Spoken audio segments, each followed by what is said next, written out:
On va parler de Mercedes aujourd'hui. Alors Mercedes, forcément, début de saison complexe. Il y a eu du mieux le vendredi et il y a eu du moins bien le samedi et le dimanche. Ils ont amené un nouvel aileron avant et un nouvel aileron arrière sur ce Grand Prix de Miami. Qui était censé être quand même des grosses upgrades, on va dire, depuis le début de la saison. Sachez que cet aileron arrière que vous avez sous les yeux, c'est donc l'aileron arrière low drag pour les circuits rapides, qui devait d'ailleurs faire son apparition pour Jeddah. Mais ils ont eu des problèmes de production. Donc du coup cet aileron a été retardé et c'est pour ça qu'à Jeddah on les a vus couper à la disqueuse le flap supérieur de l'aileron arrière sur leur voiture. Donc du coup on a cet aileron arrière qui d'ailleurs se différencie par rapport aux autres sur le fait qu'il soit vraiment très rectiligne en son centre, assez simple finalement, mais surtout la grosse nouveauté c'était l'aileron avant et cette énorme découpe qu'on a justement avec le flap supérieur qui redescend et qui plonge vers l'avant pour s'attacher au plan vertical de l'aileron avant. Sachez que tous les flaps doivent être attachés au plan vertical de l'aileron avant, c'est juste qu'au lieu de le mettre à l'arrière, on le met le plus en avant possible. Et du coup, en fait, ils ont essayé de créer une espèce de petite encoche un peu ronde pour essayer de faire un petit peu de ce qu'on appelle l'outwash. Alors, je vous l'ai expliqué 15 milliards de fois, l'outwash. On a vu ça arriver pas mal sur les ailerons avant en 2019, je crois, et c'était Alfa Romeo qui avait un petit peu amené ça.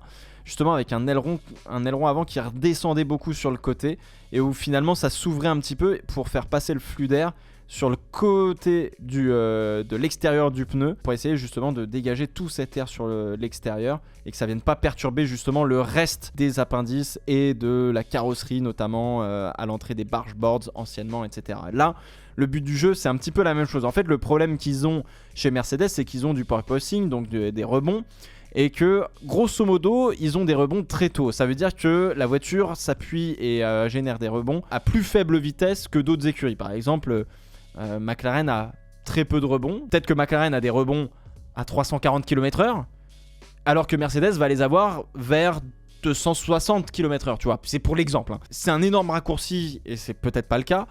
Grosso modo, la Mercedes pourrait entre guillemets générer trop d'appui aérodynamique. Elle colle trop au sol trop vite. Et donc du coup on génère des rebonds assez facilement. On essaie d'éviter justement ces rebonds en faisant en sorte que on ait moins d'air qui passe vers l'intérieur entre la roue et la monocoque. On essaie de faire dégager justement un petit peu d'air sur le côté, un petit peu de flux sur le côté pour décharger toute cette zone là qui va rentrer finalement sous le plancher de la voiture et donc du coup qui pourrait justement générer ou déclencher des rebonds en ligne droite. Le gros problème qu'ils ont eu chez Mercedes, et on va parler après, c'est qu'ils ont eu des rebonds dans les virages, pendant tout le virage, et pas juste en entrée. Donc ça commençait à devenir un peu compliqué. Alors en FP1 et en FP2 à Miami, Russell P2 en FP1 et P1 en FP2.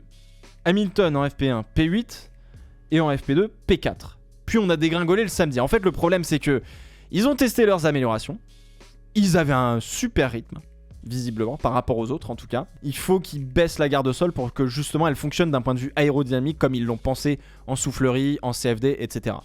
Donc ils se sont dit bon bah très bien, ça a l'air de fonctionner, on n'a pas de rebond, on a l'air d'être performant, top, on va baisser un peu la garde au sol. Ils baissent la garde au sol, plus rien. Ils sont à la rue totale. Hamilton, lui, a pas vu une différence. Il a toujours des gros problèmes de balance de la voiture. Et les ingés, en fait, ont le souci, ils n'arrivent pas à faire la corrélation entre ce qu'ils voient sur les datas, sur les écrans, la télémétrie, etc. et ce que les pilotes ressentent. Le plus gros problème que tu peux avoir en Formule 1, c'est un problème de corrélation entre ce que tu as fait à l'usine, soufflerie, CFD et la piste. C'est-à-dire que si tu retrouves pas les résultats que tu as eu en soufflerie, sur la piste, c'est vraiment la merde. Là, le problème est un peu similaire. Je sais pas s'il est moins grave, mais grosso modo, en simulation, soufflerie, tunnel, la voiture, si on la fait fonctionner correctement, elle est incroyable. Pour la faire fonctionner dans la réalité, il faudrait qu'elle soit vraiment beaucoup plus basse, etc. Mais ça génère des rebonds et en fait, on a du mal à comprendre chez Mercedes d'où sortent ces rebonds. Et en même temps, Hamilton et Russell donnent un ressenti qui ne se fait pas corréler par rapport à ce que fait la voiture sur la piste. Et là, tu te dis, oula. Donc le concept des zéro sidepods, Mercedes dit ça peut très bien fonctionner.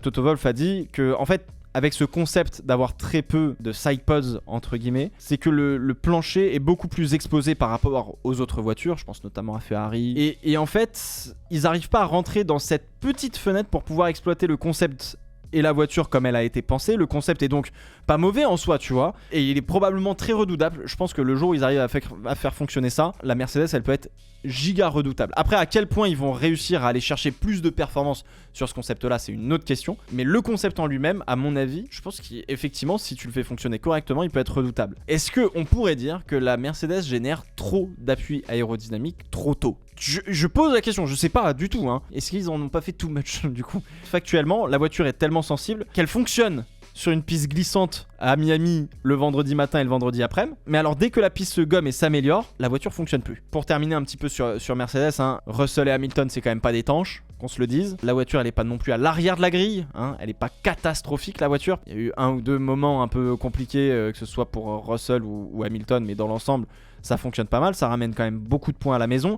Elle reste dans la tête du milieu de peloton, je dirais, avec Alfa Romeo et Alpine.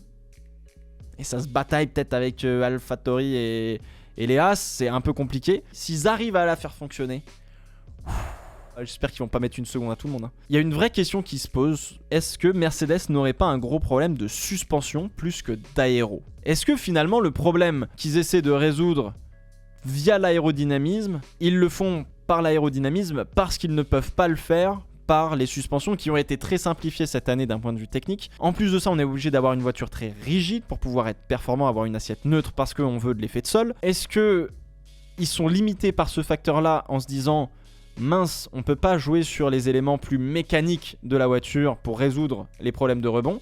On est obligé de jouer sur de l'aérodynamisme pour pouvoir justement résoudre nos problèmes. Est-ce que chez Mercedes, on privilégiait pas d'abord la suspension et ensuite on ajustait l'aéro ensuite? Et que cette fois-ci, il faudrait d'abord penser à l'aéro avant de penser aux suspensions? Encore une fois, je pose la question, j'ai pas la science infuse. Je laisse les ingénieurs et nos potes aérodynamiciens nous éclairer là-dessus avec grand plaisir comme d'habitude. En tout cas, je sais pas si le fait d'avoir un zéro sidepods comme ils ont amplifie les rebonds, mais ce qui est sûr c'est qu'à Barcelone, quand ils avaient encore la version A on va dire de leur voiture avec les sidepods, avec les entrées d'air normales, etc., il y avait déjà du rebond à Barcelone. Normalement ils vont pas lâcher le concept des zéro sidepods d'ici demain.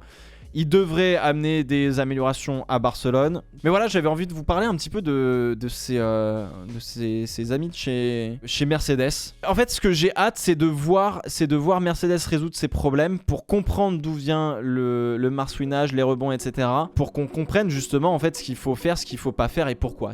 Moi, ça m'intrigue de ouf. Partez du principe qu'à Barcelone, tout le monde va amener des améliorations.